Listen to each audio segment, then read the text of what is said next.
Olá, seja muito bem-vindo e bem-vinda ao primeiro episódio do Isa Mais Explica, o podcast que traduz saúde de forma simplificada, baseada em ciência, para te ajudar a cuidar da saúde e melhorar a sua qualidade de vida. No episódio de hoje, vamos falar sobre um assunto que é comum na vida de praticamente todas as pessoas, mas que ainda gera muitas dúvidas: os exames laboratoriais. Com certeza você já deve ter se perguntado por que a gente precisa ficar de jejum para realizar o exame. Ou será que aquele cafezinho pode alterar seu exame, as atividades físicas, medicamentos ou até mesmo a obesidade? Será que tudo isso pode gerar alguma alteração no resultado final?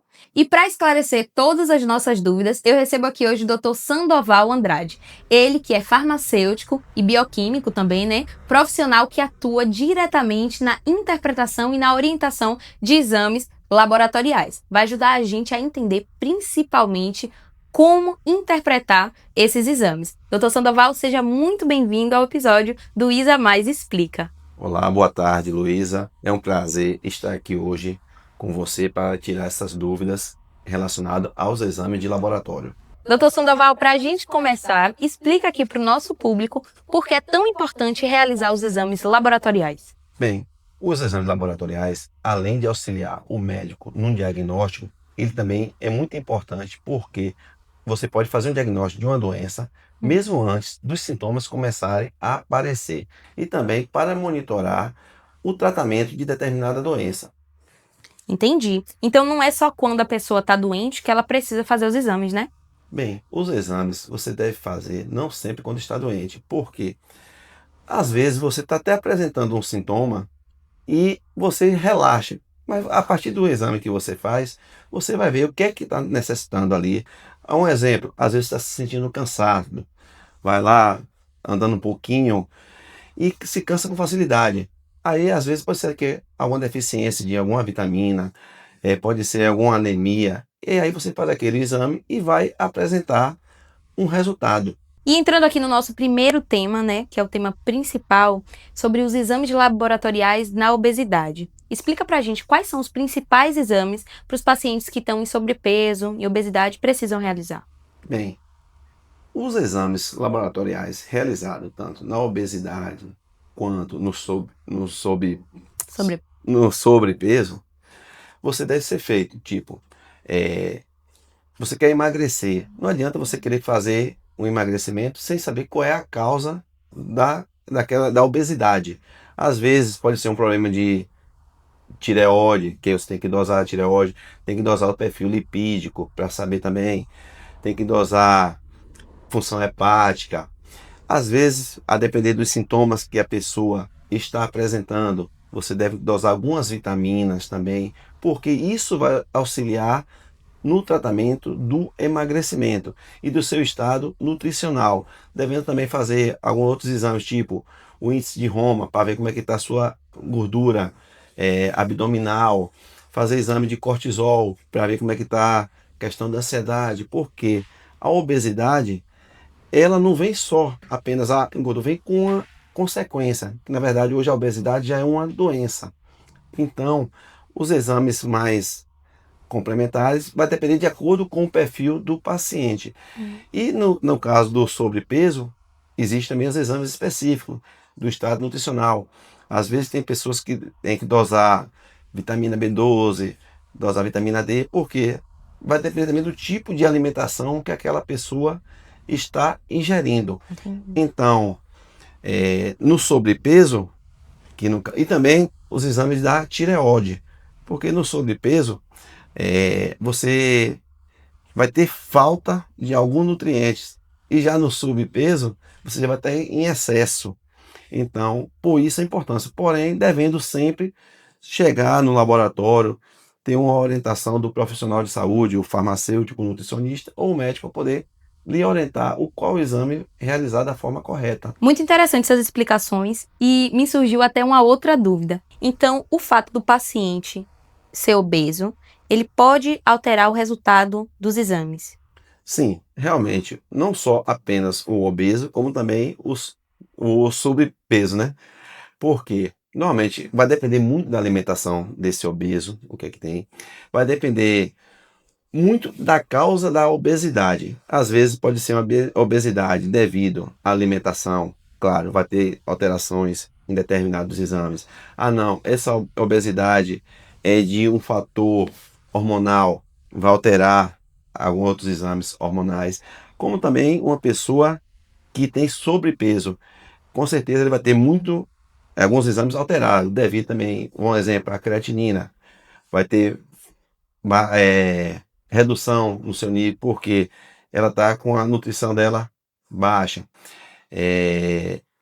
Os exames normalmente que tem o subpeso, no caso a pessoa obesa mais alterado, a depender do caso é o que? Exame de o índice de Roma, a insulina pode dar alterado. Ver também os exames que os marcadores inflamatórios, com certeza irá estar alterado também. Então, os exames ajudam não só para diagnosticar, mas também para orientar esse paciente a fazer o tratamento adequado. E para quem tem obesidade, qual seria esse tratamento adequado? Bem, o tratamento para obesidade vai depender. Cada paciente é tratado de uma forma e o motivo daquela obesidade. E a idade também do paciente. Tem pessoas que pensam, vou emagrecer, a fazer dessa forma, isso. Não. Cada pessoa tem uma forma diferente, cada paciente. Às vezes as pessoas têm aquela ideia de fazer uma dieta, né? O que é que o senhor acha? O que é que o senhor pensa sobre isso? Essas dietas da internet, por exemplo. A dieta, se ela for de forma orientada por um profissional que esteja fazendo ali de acordo com a sua idade, tudo, vai ser ótimo. Mas se ele está fazendo a dieta, eu estou fazendo a dieta do suco de limão, aquela dieta aleatória. Bem, cada paciente, cada pessoa tem uma forma, cada corpo reage de uma forma. Às vezes você consegue emagrecer rápido, mesmo usando alguma medicação, tudo, e o outro paciente já não consegue. Aí você tem que analisar os seus exames para ver se está tendo algum problema de metabolismo, que também o metabolismo da pessoa influencia muito, então a gente tem que ver o metabolismo da pessoa e aí tentar regular aquele metabolismo, tem que ver como é que está funcionando a parte digestória dele, tem que analisar também como é que está a atividade física dele, a ingestão de água deste indivíduo, o que ele está comendo, se ele come mais carboidrato, se ele come mais proteína. Então é toda uma análise para poder a gente começar a iniciar um tratamento. E tem pessoas que às vezes chegam aqui no consultório, relata, estou me sentindo cansado, eu não estou tendo vontade de fazer isso, aquilo, outro. E aí quando a gente vai fazer a dosagem de alguns exames e ver o motivo do resultado dos exames, ver por que ele está cansado, e aí onde faz a suplementação e com os dias começa a melhorar. A gente consegue identificar, então, por que é tão importante ter esse conjunto, né, nutricional, como o senhor falou, o acompanhamento laboratorial e também de medicações, não é isso? Isso. Entendi. Então, trabalhar o conjunto. E a gente tem mais uma dúvida, viu? Por que o jejum é tão importante para fazer o exame? Bem, essa questão do jejum é uma pergunta muito boa que você me fez. Tem que ficar 8 horas sem comer para fazer o Hoje em exame? dia, a maioria dos exames não necessita de jejum. Não necessita. Existe algumas autores que defendem o jejum, outros não. Mas hoje em dia, devido às técnicas, à modernidade dos aparelhos, dele fazer análise, então a maioria dos exames hoje não requer jejum. O que nós orientamos hoje, inclusive aqui no laboratório, é que o paciente venha com jejum apenas de 2 horas. Por quê? Para poder fazer a partir que venha com jejum de 2 horas apenas. Porém, existem alguns outros exames, salvo a glicemia e o colesterol. Esse sim é orientado o paciente fazer o jejum. Porém, o jejum tem que ser um jejum correto, um jejum de 8 a no máximo 12 horas. Tem pessoas que às vezes comem 6 horas da tarde e fazem o exame 10 da manhã. Vai dar uma alteração no resultado. Aí o paciente diz, vou demorar no jejum para poder o meu exame dar normal. Pelo contrário, pode elevar até o nível de glicemia ou o nível do colesterol, porque o corpo começa a sentir falta e aí ele vai começar a utilizar o tecido adiposo, começar a utilizar e levar para a corrente sanguínea. Então vai dar um falso resultado.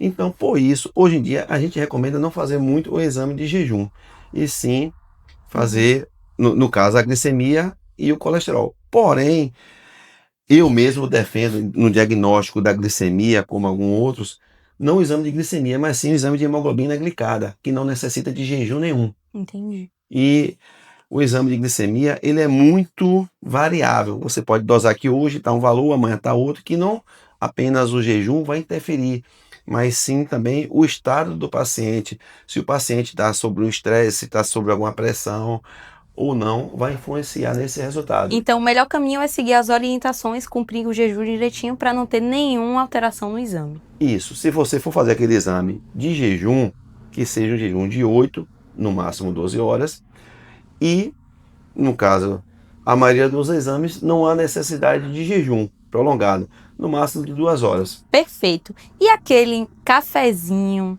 e aquela balinha antes, assim, a gente pode, antes de fazer o exame? Bem, se você for fazer um exame de glicemia, vai realmente alterar. Mas se for fazer um exame de hormônio ou outro exame, não. Uma coisa importante também, Luísa, é a dosagem do cortisol. Esse é um exame que tem que ter um horário específico para dosar. Você só pode dosar ele, o ideal é que seja dosado entre 8 e 9 horas da manhã. E não vir para o laboratório às 6 da manhã para fazer esse exame, nem vir fazer mais tarde. E outro exame é a prolactina. É um exame que é orientado ao paciente vir para o laboratório, descansar 30 minutos para ir fazer a coleta do sangue, porque senão dá alterado esse resultado. Doutor Sandoval, e ainda falando sobre essas alterações, o consumo de álcool e alguns suplementos podem também alterar? Bem, o consumo de álcool, ele irá alterar a glicemia, alterar o triglicérides, alterar também alguns exames de função hepática, tipo o gama-GT, ele pode alterar. Então, o recomendado, se você tomar alguma bebida alcoólica, ou se você comer alguma coisa em gordura, ou até mesmo refrigerante em excesso, esperar 72 horas para fazer o seu exame. E fazer atividade física antes de fazer um exame? Bem, a atividade física, a depender do tipo de exame, vai alterar. Um exemplo, um hemograma, ele altera na atividade física. A creatinina, CPK vai alterar na atividade física. O TGP vai alterar através de uma atividade física. Aí você me pergunta se é uma atividade física leve ou intensa. Eu já ia lhe perguntar isso. Qual a intensidade da atividade física que pode alterar o exame? Se você vem, sobe uma ladeira, anda 2 km, vai chegar no laboratório, fazer logo um exame, vai ter uma alteração. A pessoa vai chegar cansada, né? Vai ter uma alteração no seu hemograma, se for dosar hemograma. Vai ter uma alteração na sua glicemia, se você for dosar a glicemia. Vai ter uma alteração no seu CPK, se você for dosar esse exame. Porque mesmo sendo uma atividade leve, você está caminhando, mas você está se esforçando naquele momento. Entendeu? Então, o recomendado é que não se faça muito esforço para realizar um exame. E sobre o uso de medicamentos? Por exemplo, pacientes que fazem uso de medicamento de uso contínuo. Esses medicamentos podem alterar também algum exame? Bem, uso contínuo da medicação. Quando um médico lhe prescreve um medicamento, é porque você está sentindo alguma coisa, não é isso? Sim. Bem, então o medicamento ele vai ter uma ação sobre o seu corpo. Então é esperado que realmente tenha aquela alteração. Exemplo, paciente que faz uso de varfarina, que é o Marevan, ele vai alterar o exame, mas é esperado que altere realmente aquele exame. Só para que o nosso público entenda, esse medicamento seria para tratar? Esse medicamento é para coagulação, tratar pessoas com trombose. Entendi. Aí um exemplo, paciente hipertensivo, que faz uso de alguns medicamentos, tipo furosemida, que faz uso de hidroclorotiazida, ou algum outro medicamento que não seja poupador de potássio, com certeza ele vai ter um potássio alterado. Mas aí o médico já pede o exame para monitorar, para caso altere aquele resultado, ele possa ou reduzir a dose ou trocar. Só que acontece, muita gente quando vem fazer o exame, para não alterar, acaba suspendendo a medicação. A minha próxima dúvida ia ser essa. O paciente precisa suspender, então, a medicação ou não precisa? Não precisa suspender, salvo se for uma orientação médica. Tem exames que precisa suspender, mas é sobre uma orientação médica. Porém, a maioria dos exames não. Mas uma coisa muito importante, deve informar no laboratório que você está utilizando aquele exame. Por quê? O laboratório vai fazer o seu exame e vai olhar que você está usando aquele medicamento e que aquele medicamento possa ocasionar determinada alteração. Assim como tem exames também que você não deve comer determinado tipo de alimentos antes de realizar. Tipo, vou fazer uma dosagem de triptofano, vou fazer uma dosagem de vitamina C. Ou seja, tem determinados alimentos que você deve suspender antes. Então, o paciente deixa claro essas informações, ajuda na interpretação do exame? Com certeza. Ajuda na interpretação, ajuda a não ficar precisando de recoleta dos exames. Por quê? O paciente chegou aqui. Essa semana mesmo eu peguei um paciente que ele estava com potássio alterado. Quando eu fui ver, era um paciente que fazia já uso de medicações que alteravam. Então, ela não tinha passado essa informação para a coleta. Então, eu fui pedir recoleta. Quando eu fui pedir a recoleta, conversando com o paciente, ele me falou do que estava utilizando. E quando ele me orientou, não, que o potássio dele já dá sempre alto mesmo, devido a essa medicação que ele estava utilizando. Quais dicas o senhor pode dar para a gente de como interpretar o exame? Bem, a interpretação de exame laboratorial é uma coisa muito complexa. Eu não vou dizer para o leigo interpretar o exame, porque tem muita gente, inclusive muitos profissionais de saúde, que olham o exame pelo valor de referência. Só que o valor de referência ali é apenas um dado estatístico. Não quer dizer que o valor de referência seu seja o mesmo meu, ou que seja o mesmo de fulano de tal. Cada um tem um valor de referência. Tem que analisar o exame junto com a clínica. Às vezes você faz um exame tipo, vitamina D. Minha vitamina D deu 25, mas você é mulher, você tem 40 anos, beleza.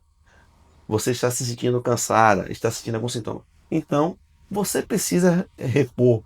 Então, não é um exame que está normal, mas dentro do valor de referência está normal. O que acontece muito hoje em dia é isso. Muita gente analisa o paciente pelo exame de laboratório e não deve se analisar o paciente pelo exame de laboratório apenas. É um conjunto. O exame de laboratório é um exame complementar para formar o diagnóstico clínico daquele paciente. Então, a idade do paciente tem que ser considerada também, né? Se ele tem alguma outra comorbidade. Bem, não só a idade, o valor de referência, a estatística do valor de referência, ele é analisado pela idade, pelo sexo, pela raça e localização. Tipo, como é que eu posso ter um valor de referência daqui comparado com um valor de referência do sul do país? Não tem como. O que é que a gente come aqui? Come acarajé, come muita gordura. O pessoal lá do sul já não come. Então, o nível de colesterol que é normal para mim não é normal para ele. Um hemograma de uma pessoa que mora em um local mais alto é completamente diferente de uma pessoa que mora num local mais baixo. O valor de referência é completamente diferente. Então, não posso analisar o exame de um paciente só pelo valor de referência. Pessoas de outros países, completamente diferente. Então, eu fico triste quando a pessoa diz, eu olhei o exame, está dentro de tanto a tanto. Tá normal? Não está normal às vezes. Ou às vezes também, Luísa, pode acontecer, seu exame está fora do intervalo de referência e você não tem nada, você não está doente. Isso pode acontecer também porque, um exemplo... Já acontece às vezes, né? A pessoa fazer um exame e depois dizer, não tive nada, fiz um bocado de exame e não deu nada. Bem, é isso. Tipo um hemograma. Vamos supor um exemplo, um hemograma. O leuco dele, o valor de referência média é de 4.000 a 10.000. Mas um leuco de uma pessoa sua de 2.000, teoricamente, está normal pelo valor de referência. Mas se for seu, tipo, a gente vai olhar, tipo uma pessoa negra, a tendência de uma pessoa negra ter um valor de referência já menor, um leuco já menor. Por quê? De acordo com as origens, onde tem pessoa de origem africana, já tem um valor de referência completamente diferente do nosso. Então, o exame de laboratório, nem sempre quando está normal, quer dizer que você está com ausência de doença, e nem sempre quando está anormal, quer dizer que você esteja doente. Tem que ser toda uma interpretação clínica. E sem contar que o exame de laboratório, ele mede o momento. Ele não mede a vida toda. Claro, vamos supor, algumas sorologias, tipo o HIV, apesar que você, uma pessoa que tiver um HIV hoje, dependendo com o tratamento, amanhã vai dar negativo. Então, tem que ter muito cuidado isso do profissional. O que é que o profissional vai orientar ali ao paciente? O profissional, ele não pode chegar aqui e dizer assim, Luísa, teu exame aqui, você tá com anemia, isso, beleza. Mas sem ver o que é que está alimentando, o que é que você está comendo, como é que está seu dia a dia. Ou não pode dizer que é anemia ferropriva, sem saber outros exames que existem para complementar, para saber se você tem uma anemia ferropriva ou não. Entendeu? Entendido. E aqui a gente já percebe o quão importante é ter informação. Dr. Sandoval trazendo para a gente de forma muito clara e tirando as nossas dúvidas sobre esses exames laboratoriais. A gente já está caminhando para o fim e eu queria, Dr. Sandoval, que o senhor, explicasse mais alguma coisa, se tivesse mais alguma orientação que fosse ajudar o nosso público sobre esses exames. Tem algum exame que é muito importante, assim, das pessoas fazerem, que o senhor indicaria? Bem, se eu disser para você aqui, Luísa, um exame que é importante para a pessoa indicar assim aleatoriamente, é uma falha minha. O ideal é procurar sim o profissional. Se você estiver sentindo algum sintoma, você pode procurar o profissional médico, a depender que seja. Pode procurar também o profissional farmacêutico do laboratório. Eu mesmo sou farmacêutico, trabalho com prescrição farmacêutica, a parte de análise clínica, aonde a gente pode orientar o paciente o qual exame fazer de acordo com os sintomas que ele está apresentando. Então o paciente também não pode sair fazendo aí nenhum exame à toa, né? Tem que passar pelo médico. O correto é você passar pelo profissional capacitado, seja o médico, o enfermeiro, farmacêutico ou nutricionista. Tem pessoas que fazem muito exame aí, acontece muito nos pacotes, né? E aí pega o resultado, que eu te falei, vê o valor de referência normal, mas será que está normal mesmo? Ali? Sem mostrar para um outro profissional? Então, o correto é você fazer de acordo com o que está sentindo. Às vezes, você chega aqui, eu tô com uma dor no pé da barriga. Porque aí a gente já vai direto no ponto, né? Para resolver o problema. Quando você vai orientado já fazer Quando você faz o exame sabendo o que que está buscando, tipo, você chega aqui com uma dorzinha no pé da barriga. Tô com uma dor no pé da barriga, tô ardência urinar. Pode ser infecção urinária? Pode. Mas pode ser uma candidíase, pode ser outros coisas. Problemas. Então, ali o profissional vai orientar você a qual exame realizar corretamente. Perfeito. Doutor Sandoval, quero agradecer, ao senhor. Muito obrigada pela sua participação aqui no nosso podcast. Espero vê-lo novamente, trazendo aqui mais informações e tirando mais dúvidas do nosso público. É um prazer estar presente aqui nesse podcast do Isa Explica e com certeza teremos mais outros e mais outros e mais outros. Gostei muito de estar aqui e se tiver dúvidas, pode perguntar que a gente vai futuramente tirar dúvidas de vocês. Maravilha! E a você que nos ouviu até aqui, muito obrigado pela companhia. Esse foi o Isa Mais Explica e no próximo episódio seguiremos trazendo informações de qualidade para cuidar de você por completo, viu? Um beijo e até a próxima!